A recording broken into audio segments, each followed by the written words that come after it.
nafas mungkin disebabkan karena kekurangan oksigen. Orang yang menderita obesitas juga nafasnya tidak nyaman. Apalagi yang terserang virus tuberkulosis, bisa nafasnya menggap-menggap. Wahai adikku, kamu dulu sehat. Tidak ada penyakit apapun. Tetapi kenapa sekarang nafasmu seperti itu? Tersengal-sengal sambil gemetar. Cobalah sekarang cuci muka dan kedua lenganmu, lalu basahi kepalamu dan cuci kaki yang bersih.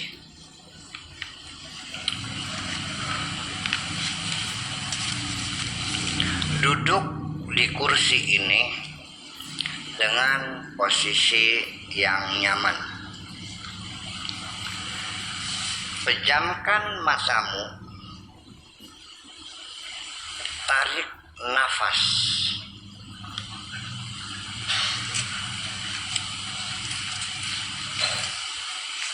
Yang dalam. Tahan sebentar, lalu lepaskan perlahan-lahan. Kosongkan pikiranmu dari segala urusan dan persoalan. Katakan dari lubuk hatimu yang paling dalam, wahai Tuhan, aku banyak melanggar aturan. Sekarang aku mohon ampunan. Lakukan hal itu seperti berulang-ulang. Tarik napas yang dalam, tahan sebentar, lepaskan perlahan, pejamkan matamu, katakan dari lubuk hati yang paling dalam, meminta ampunan kepada Tuhan.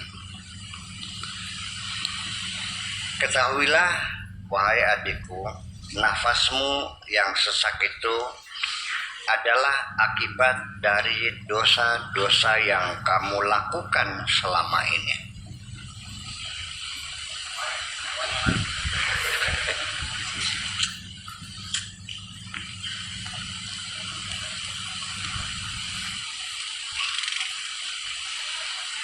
Dulu aku mengenalmu sebagai wanita cantik yang berpikir positif, sehingga aku jadi terheran-heran kok bisa terjadi. Usiamu masih muda, bisa ditolong dan diperbaiki. Coba ingat dulu, sejak kapan mulai melanggar aturan-aturan hidup?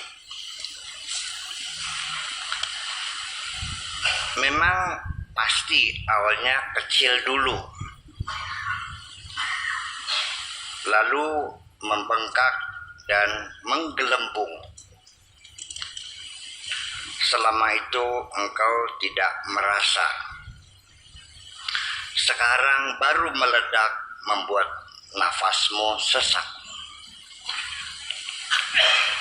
Karena engkau sering melanggar rambu-rambu kehidupan. Akibatnya pikiranmu menjadi negatif. Untuk merubah kembali menjadi positif sangat tidak mudah. Perlu banyak bimbingan dan latihan. Latihan yang paling efektif adalah engkau banyak berbuat baik, menolong orang dan banyak bersemedi untuk merenung dan mengenali diri. Setiap kejahatan yang engkau lakukan sebenarnya adalah menyakiti dirimu sendiri. Sekarang engkau harus banyak berbuat baik untuk membebaskan dirimu dan melunasi dosa-dosamu.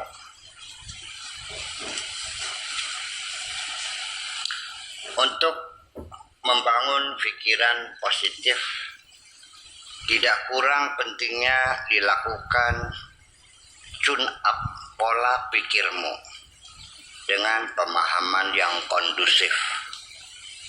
Nanti kapan-kapan engkau mendengar komentar orang tentang dirimu, menilai perilakumu, menganalisa tingkah lakumu, dan apapun anggapan mereka tentang statusmu, katakan dengan tugas tegas. Dan apapun yang mereka katakan tentang statusmu, katakan dengan tegas, itu bukan urusanku. Wahai adikku, sejak sekarang urusanmu adalah urusanmu sendiri. Engkau harus mengurusi sendiri. Wahai adikku, sejak sekarang urusanmu adalah urusanmu sendiri. Engkau harus mengurusi dirimu sendiri. Apa yang kamu yakini, jalani sendiri. Sejak sekarang tidak perlu berpikir bagaimana supaya menyenangkan semua orang. Sejak sekarang tidak perlu berpikir bagaimana supaya menyenangkan semua orang. Itu tidak mungkin terjadi. Begitu pula dari sisi lain, mustahil semua orang suka kepadamu. Atau paling tidak, coba saja lakukan dulu tersenyum ketika bertemu dengan siapapun. Tersenyum ketika bertemu dengan siapapun, sehingga membuat mereka semakin bingung ketika ingin merekonstruksikan kepribadianmu.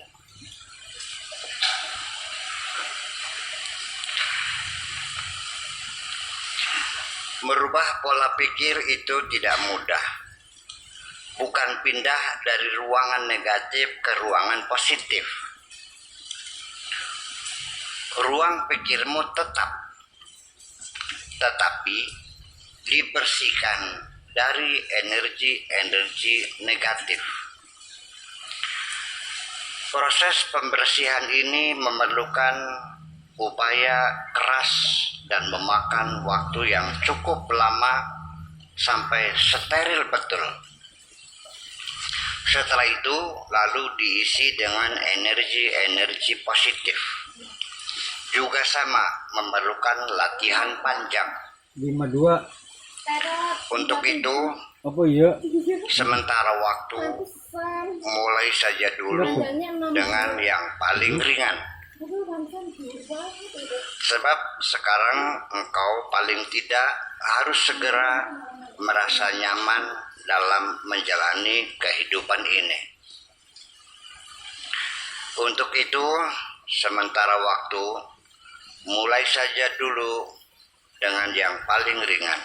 Sebab sekarang engkau paling tidak segera harus merasa nyaman dalam menjalani kehidupan ini. Yaitu belajar dengan sungguh-sungguh sampai menjadi profesional dalam berperilaku pura-pura tidak tahu terhadap apapun yang terjadi di sekitarmu, terhadap apapun yang terjadi di sekitarmu. Lalu, jangan melibatkan diri sekalipun diajak bergabung mendiskusikan kabar burung.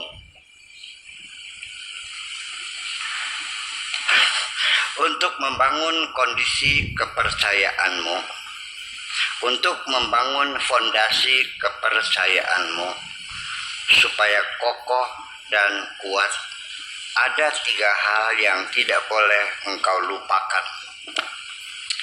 Pertama adalah kematian yang tidak dapat dihindarkan. Dimanapun engkau bersembunyi, pasti kematian akan mencekikmu. Tidak dapat ditunda walau sekejap. Kedua, dunia bukan tempat untuk bersantai-santai, berleha-leha, sesuka hati. Dunia harus dihadapi dengan kerja keras, banting tulang, dan peras keringat. Ketiga, jangan berharap hidup di dunia selamat dari gunjingan orang. Jangan berharap hidup di dunia selamat dari gunjingan orang. Lidah-lidah menjulur kemana-mana, CCTV dipasang di semua sudut. 3 realitas itu jangan pernah engkau lupakan. Kapan-kapan engkau akan melahirkan anak, baik lelaki maupun perempuan. Tetapi anak lelaki kelak akan menjadi jantan ketika dilahirkan oleh cobaan dan penderitaan panjang. Lidahmu juga melahirkan makhluk-makhluk gelombang. Apabila salah kelola, maka akan menjelma binatang-binatang jalang. Boleh jadi nanti akan menerkam dirimu sendiri. Oleh karena itulah, untuk sementara mengurangi kesalahan-kesalahan, lebih baik engkau banyak diam daripada banyak ngomong. Penyesalan karena diam hanya 1 kali, tetapi penyesalan karena bicara 1000 kali. Ketika engkau sudah mengurangi kesalahan dan menghindari berbagai penyesalan, maka akan terbitlah matahari dari sanubarimu tanpa ada rasa sakit dan nyeri. Baru setelah itu engkau masuk dalam kehidupan baru. Dalam kehidupan barumu engkau akan merasakan keindahan dan kenyamanan, karena mereka sudah membiarkan engkau sendiri untuk mengurusi dirimu sendiri tanpa campur tangan mereka. Ini kembali dari kepintaranmu berpura-pura tidak mengerti dan berlagak tidak tahu. Dipentaskan secara profesional.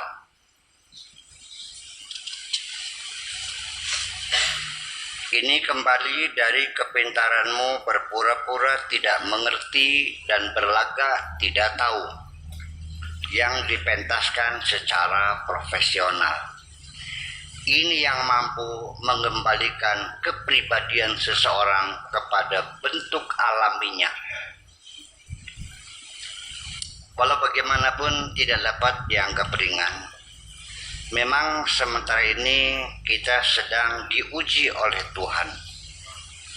Walau bagaimanapun tidak dapat dianggap ringan. Memang sementara ini kita sedang diuji oleh Tuhan melalui orang-orang yang ada di sekitar kita, yang meyakini dengan keyakinan yang seyakin-yakinnya bahwa Tuhan tidak memberikan hidayah kecuali kepada mereka.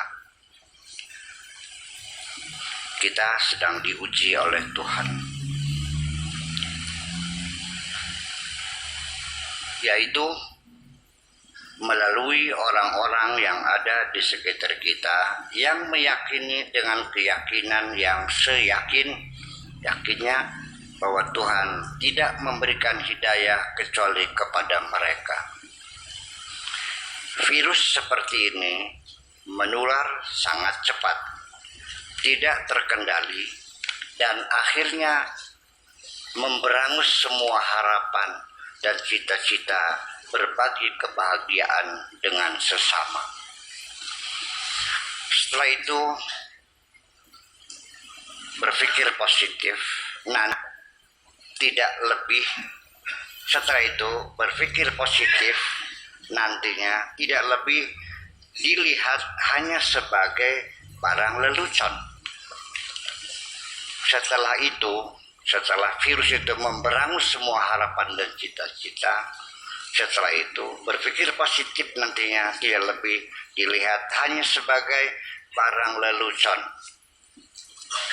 Karena berpikir positif itu adalah keseimbangan antara salah dan benar, serta memberi peluang yang sama kepada orang lain untuk benar. Berpikir positif itu adalah keseimbangan antara salah dan benar, serta memberi peluang yang sama kepada orang lain untuk benar. Terima kasih.